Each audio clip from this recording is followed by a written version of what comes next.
ఇందులో అందులో నీలో జగత్తు మొత్తంలో నా నివాసముంది. ధనంతో పెరుగుతుంది నా శక్తి, ప్రతి మనిషిలో నా ప్రవాసముంది.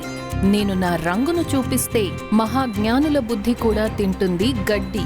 నాశనం చెయ్యడంలో ఆరితేరిన వాణ్ణి, ఒట్టి ప్రేమ మాత్రమే ఏకైక ఆశ. ఏమైంది పండిత రామకృష్ణ గారు?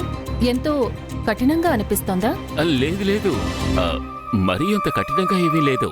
కఠినంగానే ఉంది, కానీ మీ ఈ చేష్ట మనసుని దోచుకుంటుంది. తిన్నగా వెళ్ళి మనసులో ఉండిపోతుంది. మీ తెలివి, మీ చాతుర్యము, మీ సాహసము ఎవరి మనసునైనా దోచుకుంటుంది. అలాగే మీరు నా హృదయాన్ని దోచుకున్నారు.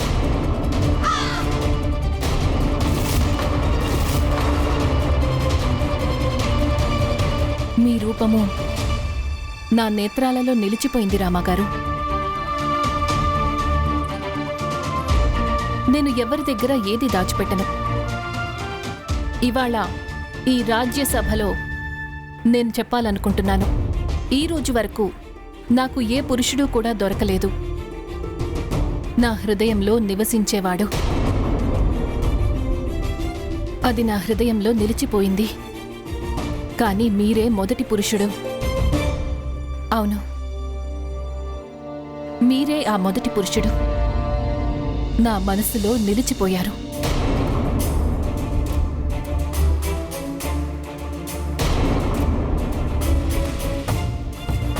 మీ రూపము నా కళ్ళల్లో నిలిచిపోయింది.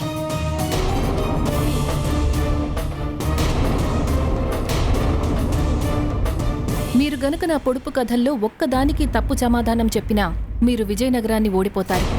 అలాగే ఒకవేళ మీరు నా పొడుపు కథలకు సరైన జవాబు చెప్తే అప్పుడు మీరు నన్ను వివాహం చేసుకోవాలి.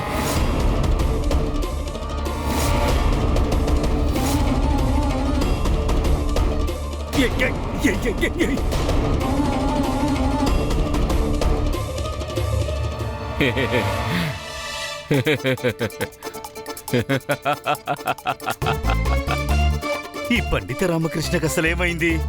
ఉన్నట్టుండి అట్టహాసం ఎందుకు చేస్తున్నాడు? ఉన్నట్టుండి రాజ్యసభలో పండిత రామకృష్ణులు గారికి ఏమైంది? నేను అదే ఆలోచిస్తున్నాను, కానీ నాకు మాత్రం ఏం అర్థమవుతుంది? చూస్తుంటే రాజకుమారి మాటలు విన్నాక పండిత రామకృష్ణ మానసిక పరిస్థితి మారిపోయినట్టు ఉంది. మహారాజా, మీరిలాగే కదా అనుకుంటున్నారు పండిత రామకృష్ణ గారు తన మానసిక పరిస్థితిని కోల్పోయారని? కానీ అటువంటిది ఏమీ లేదు. అటువంటిదేమీ లేకపోతే మరి ఈ దుస్సాహసం ఎందుకు? దీనికి కారణం ఏమై ఉంటుంది? కారణం ఒక్కటే. పండిత రామకృష్ణ గారు నన్ను ఎగతాళి చేస్తున్నారు. పండిత రామకృష్ణ గారు, నాకు తెలుసు మీరు ఆలోచిస్తున్నారు. మీరు నన్ను ఏదైనా ఒక మాట అంటే అది విన్నాక మిమ్మల్ని వివాహం చేసుకోవడానికి నేను నిరాకరించాలని కదా? చూడండి రాకుమారి గారు, బహుశా తమకు తెలియదనుకుంటాను, నేను వివాహితుడను. నాకు ఒక భార్య, ఒక పుత్రుడు కూడా ఉన్నాడు. అతడి పేరు భాస్కర్. గురుకులంలో శిక్షణను పొంది విజయనగరానికి తిరిగి వచ్చేశాడు. మీరు మీ భార్యను ఎంతో ప్రేమిస్తున్నారు. ఇవన్నీ నాకు తెలుసు, కానీ వీటన్నిటి వల్ల నాకెలాంటి అభ్యంతరం లేదు.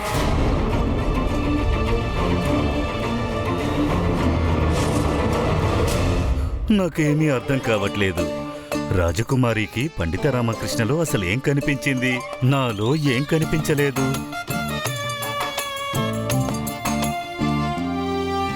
తథాచార్యులు గారు, చిత్తం. మీరిదే కదా ఆలోచిస్తున్నారు? నేను పండిత రామకృష్ణలో ఏం చూశాను అని? లేదు, అది అంటే నేను. ఈయన తెలివికి శిరోమణి, జ్ఞానానికి సాగరం, సాహసానికి పరిభాష. ఇటువంటి మనిషి కోసం నేను ఎంతో కాలంగా ఎదురుచూస్తున్నాను. చివరికి ఇవాళ నా కోరిక తీరింది. రాకుమారి గారు, నేను తమను వివాహం చేసుకోవడం అనేది అసాధ్యం. నేను మిమ్మల్ని అడగడం లేదు, నా నిర్ణయాన్ని తెలియజేస్తున్నాను. మీరు నన్ను వివాహం చేసుకోవాలనుకోకపోతే చేసుకోకండి. విజయనగరాన్ని వదులుకోండి. నా ప్రశ్నలకు సమాధానం చెప్పకండి. పండిత రామకృష్ణ గారు, ఒకవేళ మీరు విజయనగరాన్ని రక్షించాలి అనుకుంటే నేను అడిగిన అన్ని పొడుపు కథలకు సరైన సమాధానాలు చెప్పాలి. మీరు నా ప్రశ్నలన్నిటికీ సరైన సమాధానాలు చెప్తే మీరు నన్ను వివాహం చేసుకుని తీరాలి.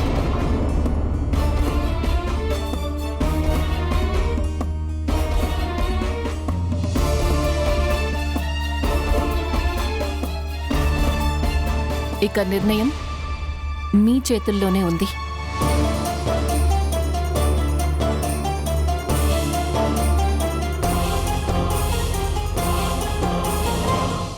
పండిత రామకృష్ణ గారు, మీరు ఏం ఆలోచిస్తున్నారు? విజయనగరాన్ని రక్షించడం, అలాగే రాజకుమారితో మీ వివాహం రెండూ సాధ్యమే. రాజకుమారి గారు, నేను మీ నిర్ణయంతో ఏకీభవించట్లేదు. సత్యం ఏమిటంటే ఇది హాస్యాస్పదంగా ఉంది. మహారాజు గారు దీనిని పూర్తిగా పరిహాసం చేశారు. అవును మహారాజా. అవును అవును మహామత్య. మీరన్నదానికి అర్థం ఏమిటి? నేను అన్నదానికి అర్థం ఏంటంటే రాజకుమారి, అంటే మీ వివాహం అనేది మీ వ్యక్తిగత విషయం అవుతుంది. విజయనగరం ఒక రాజకీయ విషయము. ఆ, ఈ రెండిటిని ఒకటిగా కలపడం సరైనది కాదు. నేనేదైతే చెప్తున్నానో అది అర్థమైంది కదా మహారాజా? అవును మహామతి గారు, నేను కూడా అదే ఆలోచిస్తున్నాను. మీరు సరిగ్గా చెప్పారు. అలాగా? మీరిదే చెప్పాలనుకున్నారా?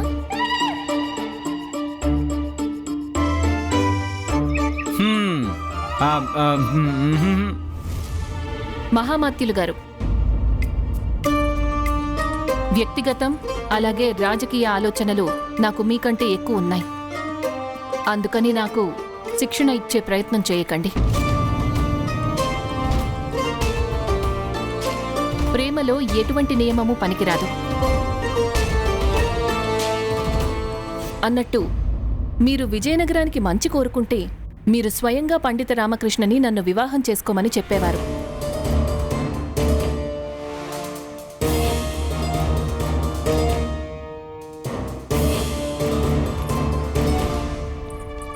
పండిత రామకృష్ణ గారు, చెప్పండి. విషయం ఏమిటంటే మీరు విజయనగరాన్ని రక్షించాలి అని విజయనగర ప్రజలందరూ కూడా కోరుకుంటున్నారు. ఆ, మీరు నన్ను వివాహం చేసుకోవాలని నేను కోరుకుంటున్నాను. ఆ, ఈ రెండు కోరికలను మీరు తీర్చాలి. ఆ.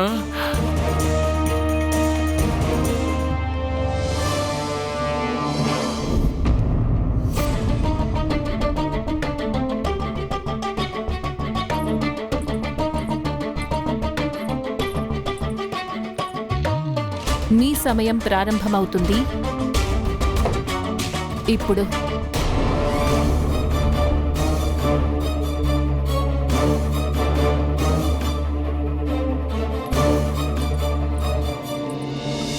సెలవివ్వండి మహారాజా.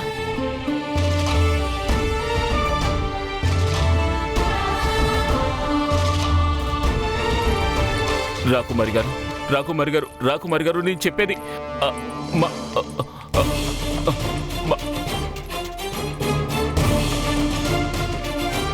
ఓరి భగవంతుడా!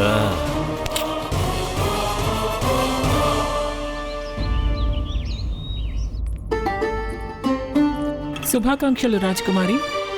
పండిత రామకృష్ణతో మీకు వివాహం జరిగే రోజు దగ్గరలోనే ఉంది. ఇదిగోండి, నోరు తీపి చేసుకోండి.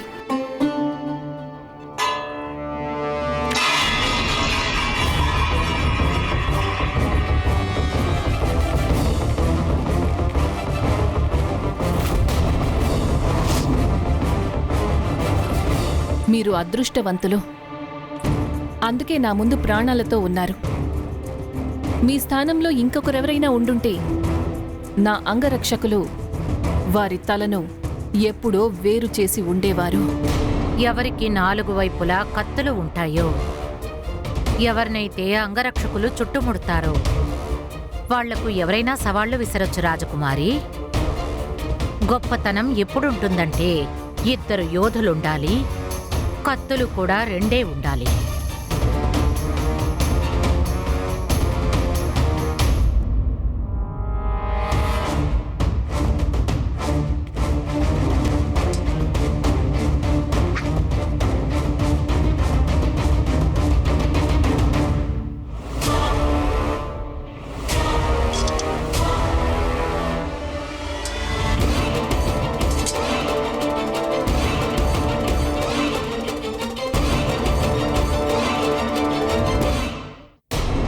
ఇప్పుడు ఖడ్గాలు శోభనివ్వడం లేదు.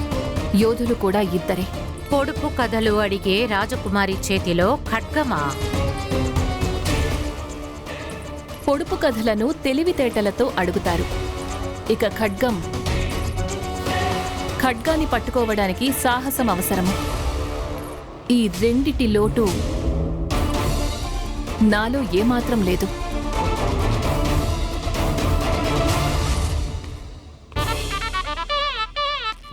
అమ్మా, నువ్వు నన్ను ఎందుకు ఇలా ఇరకాటంలో పడేశావు? ఇంతవరకు గోతులోనే పడ్డాను, కానీ ఇప్పుడు పూర్తిగా మునిగిపోతాను. పొడుపు కథ వరకు అయితే సరే, కానీ ఇప్పుడు వివాహమా? లేదు లేదు లేదు లేదు లేదు. ఆగండి.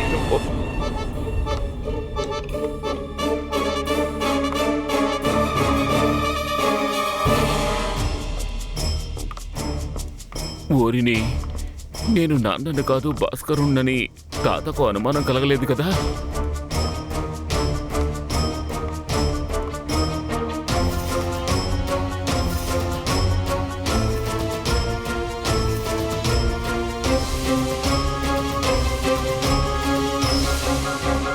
ఏమైంది గురువర్యా? ఏం చూస్తున్నారు?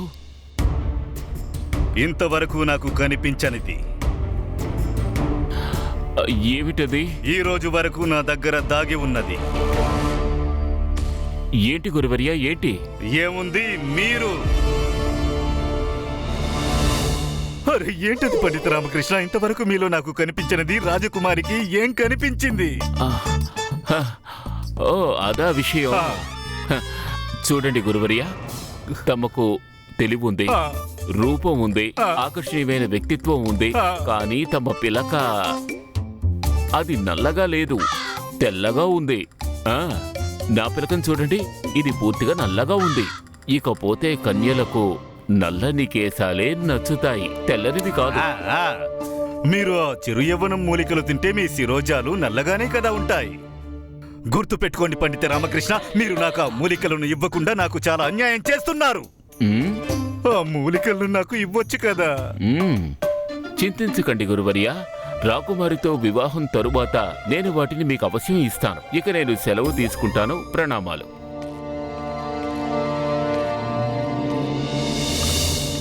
పండిత రామకృష్ణ, నా పేరు రాజగురువు తథాచార్య.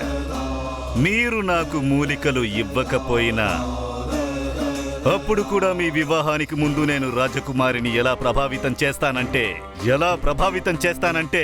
ప్రస్తావన మీకు లభించింది, కాని వివాహం మాకు జరుగుతుంది.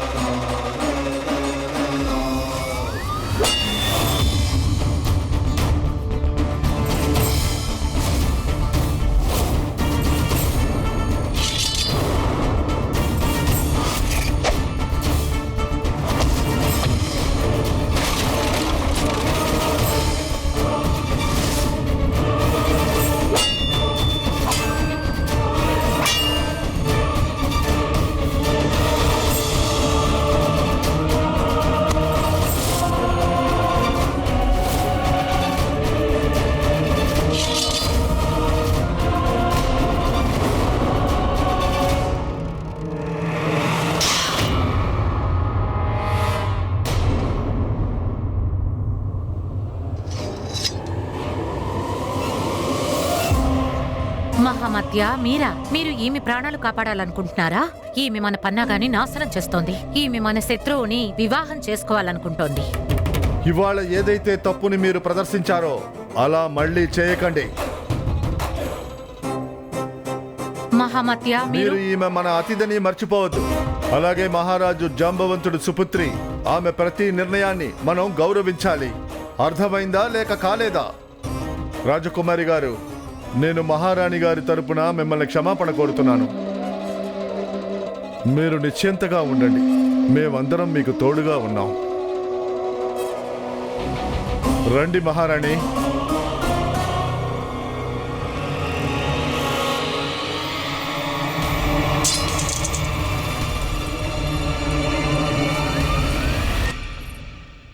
ఇక పండిత రామకృష్ణ నుండి నన్ను ఎవ్వరూ వేరు చెయ్యలేరు.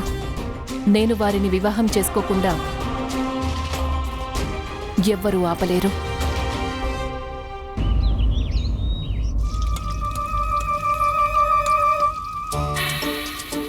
శారదా అమ్మా,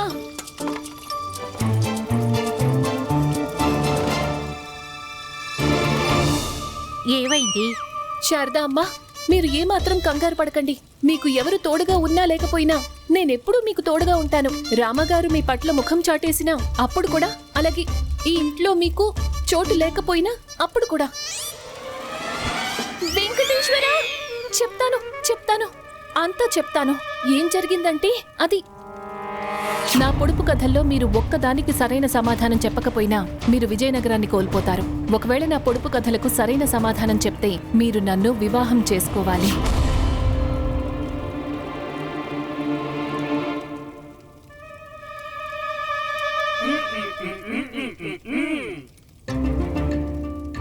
రూపంలో ఎలా ఉంటుందంటే తన ముందు బంగారం వెండి కూడా పనికిరాదు. ఇక తెలివితేటలు ఎలా ఉంటాయి అంటే తెలివితేటల సాగరం కూడా చిన్నదవుతుంది. ధనమా? ధనవంతురాలు, ఎందుకంటే ఆమె రాజకుమారి కదా. రాజకుమారా, ఒక జ్యోతిష్కుడు నా భాస్కర్ జాతకాన్ని చూసి చెప్పాడు తను రాజకుమారుడవుతాడని. ఆ రోజు వచ్చేసినట్టుంది. నా భాస్కర్ రాజకుమారుడు, నేను రాజమాత. రాజమాతకి జై! రాజమాతకి జై! రాజమాతకి జై! రాజమాతకి జై!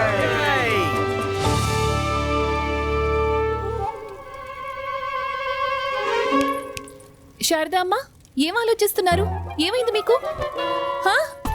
శారదామ్మ, శారదామ్మ, శారదామ్మ! తన భర్తకి రెండో వివాహం జరగబోతోంది అని తెలిసాక ఎవరికైనా మానసిక పరిస్థితి ఇలాగే ఉంటుందేమో. పాపం శారదా అమ్మ.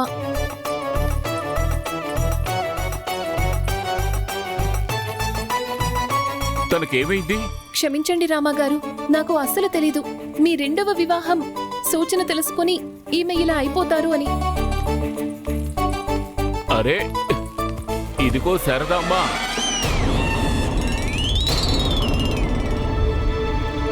ఆ భాస్కర్ కి శారదామ్మా, నువ్వేమీ చింతించొద్దు. నేను ఆమెను వివాహం చేసుకోను. లేదు లేదు, నువ్వు వివాహం చేసుకోవాల్సిందే. ఏమంటోంది? ఈమె వివాహం చేసుకోవాల్సిందే అంటున్నారు. కానీ శారదా అమ్మ, మీరు అలా ఎలా అనగలరు? మీరే స్వయంగా మీ భర్తకు వివాహం ఎలా చెయ్యగలరు? అలా ఎలా జరుగుతుంది? ఇది అసంభవం. శారదా అమ్మ, మీరు అసలు ఏం భార్య? మీరే స్వయంగా మీ భర్తకు మీ మీద ఒట్టు వేసి మరీ రెండో పెళ్లి చేసుకోమంటున్నారా? కాంత, ఇక నువ్వు వెళ్ళు. ఈ విషయం మేమిద్దరం మాట్లాడుకుంటాం. కానీ నేను చెప్పాను కదా వెళ్ళమని. వెళ్ళు, ఇంకా వెళ్ళు వెళ్ళు వెళ్ళు. నువ్వు వెళ్ళు, వెళ్ళు వెళ్ళు. అసలు నువ్వు ఏం మాట్లాడుతున్నావు? నేను రాకుమార్ని వివాహం చేసుకోను. వద్దు, మాట్లాడకు. ఇక నువ్వేమీ నాకు చెప్పొద్దు. నేను చెప్పేది విను. నేను ఆ రాకుమార్ని వివాహం చేసుకోను. అది నా వల్ల కానే కాదు. నువ్వు వెంటనే ఇప్పుడు నాతో బయలుదేరి రాజదర్బారుకు రావాలి. వచ్చి ఆ రాకుమారితో గొడవపడి ఈ వివాహం జరగడానికి వీల్లేదు అని చెప్పాలి. వెళ్ళు, త్వరగా తయారవు. మనం వెంటనే రాజభవనానికి వెళ్ళాలి. అయ్యో అమ్మా, వెళ్ళు వెళ్ళు వెళ్ళు, తయారవు, వెళ్ళు. మహామత్య, మీరు నన్ను ఆపకుండా ఉండాల్సింది. ఒకవేళ పండిత రామకృష్ణ వివాహానికి సరే అన్నాడంటే నేను రాజకుమారి వంటి మూర్ఖురాలిని ఇంతవరకు చూడలేదు. పండిత రామకృష్ణ ముందు పెళ్లి చేసుకోవాలన్న ప్రస్తావన వచ్చింది. పైగా పొడుపు కథ కూడా ఎంత కఠినంగా అడిగిందంటే దానికి సమాధానం ఈ మారువేషగాడే కాదు, స్వయంగా పండిత రామకృష్ణ కూడా ఇవ్వలేడు. ఒకవేళ అతను మారువేషగాడు కాకపోతే?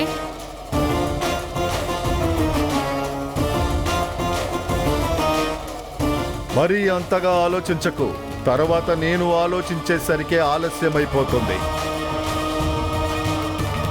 అర్థమైందా లేక అర్థం కాలేదా? నేను ఇంకా ఏమేమి ఆలోచించానో అవి నువ్వు ఊహించలేవు. కంగారు పడకు, నేను మహారాజు ప్రాణాలను తీస్తాను, అలాగే విజయనగర సింహాసనం మీద రాజ్యాన్ని ఏలుతాను.